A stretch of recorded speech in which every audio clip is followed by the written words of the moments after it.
Guys, Lil has come and gone, and now I'm just kind of thinking about what we can do with the game.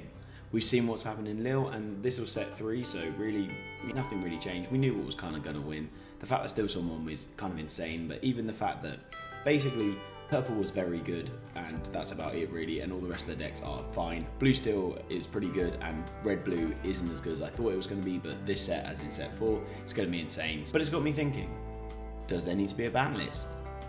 We've been looking at how ban lists generally work in the game, and I'm thinking there's a couple of cards that could in fact be banned, errated, or at least put down to 1. I'm coming from a Yu-Gi-Oh setting, so I've played Yu-Gi-Oh for 12 years, so I'm very used to a ban list, and honestly I think a ban list is basically the way to go. If you're sensible in your game design, this should never really be an issue, but the problem is, the more cards you release, there's always going to be a broken combo that you will forget about, and someone will exploit, and then it will become ridiculous. And it always will happen, and that's fine, but having a ban list secures the fact that you can at least have these situations, and you can get used to it. Now, there are people that say, and as actually some people that I've talked to, they say, but then you'll be reliant on that ban list, and that I actually agree with. I think that if you're sensible enough to not need a ban list, don't use it, but I feel like there's always going to be a time that we can have a ban list. These are just my picks at the cards that I think should be banned, and probably will be banned, because they'll definitely make a ban list after watching this. They'll no, it's fine, they'll watch it and be like, this guy knows, this random guy, he knows.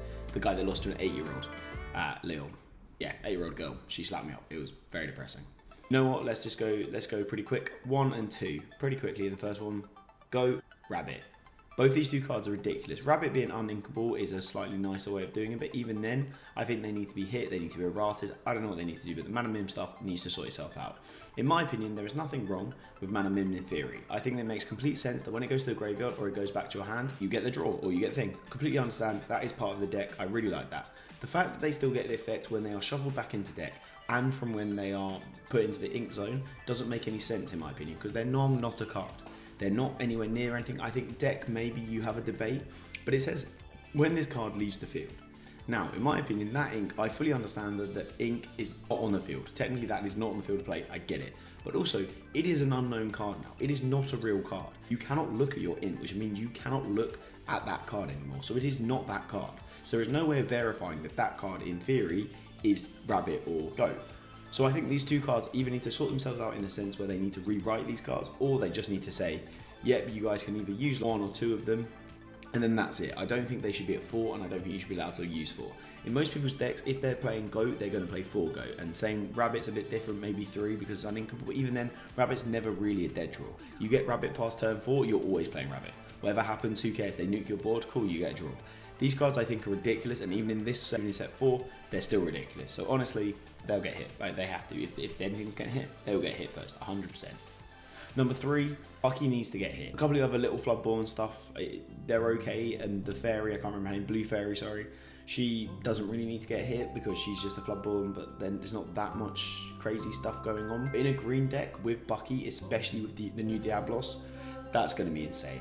That card is ridiculous. It's just making you discard everything. It's going to make you do everything. Honestly, I genuinely do not think that card will be okay. I think that people are going to be discarding so quickly. The fact that you don't have to use your mana, you just have to discard stuff. Sorry. It just seems ridiculous to me. And you're just going to be discarding stuff so quickly. I don't see this as actually fair. People are going to come at me and be like, what the hell, Bucky, really? But just you wait, guys. Just you wait. Main deck at the moment is green still anyway, so we'll see. Now, this is going to be a bit of a controversial one, but actually I don't think Whole New World is not actually as good as everyone thinks it is. I think that it just helps, but then also, if you use it at the wrong time, it's terrible, it's uninkable, it's a 5-drop. I actually don't think it's that good. Let's just put that one out there. Number 4, this is going to be a bit of a controversial one, but I actually think Big Pyy Boo, which I know sounds crazy, but that needs a errata that needs to say a different card. I don't think it's fair that you can literally play the same card and then play it again. That doesn't make any sense to me. I feel like it has to be a different card, even if it's a different card with the same mana. That is what I read it as, and then that is not true, and you can just play whatever you like. That needs errataing, that needs changing. Something needs to get changed there, because honestly, it doesn't make any sense. Can we just say that? That doesn't make any sense. It literally, I mean, okay, I know what the card says, but actually the card, I'm fairly confident, doesn't say what I'm saying it should do, but that is what I think it should do. Because I think that because otherwise it's just ridiculous. Don't get me wrong. Makes it a playable card, and there it's not a playable card, but I think there's just going to be so many things that you can abuse it with. The more cards they release, the more that card will become abusable, and then it's going to be ridiculous. So I think they should need to errata it or ban it. That's my thing. Or maybe not ban it, put it down to 1. I don't know. We'll see what they're doing. I don't know how they're going to do it, but I think maybe even if you put it down to 2. Because the thing is, not many people are running it. If you're running it, you run like it at 2 anyway, because it's uninkable. So it's one of those situations. There's situations in Yu-Gi-Oh where it's like, oh, you can only have 1 of this card, and it was like, I use 1 anyway. So I think if they're gonna do this kind of thing, they will have to like ban them or errata them, basically that. And the last one, which is going to be very controversial, number 5. I actually did say it, but I lied. It is Be Prepared. Be Prepared needs to at least go down to 2 or 3 or something, because if red blue starts being good, which it is, it has so many ball clears now. It has so many ways of getting over cards. That Be Prepared is really not necessary. And this card is going to be insane. I think this card is just going to be absolutely, it's a 3-of in every red deck. If you're playing any red deck, you might as well play it. It's a ridiculous card. Yes, I can get up to 7 mana, but at the end of the day, it's actually not that difficult in a ramp deck. It's quite easy. That's kind of what they do.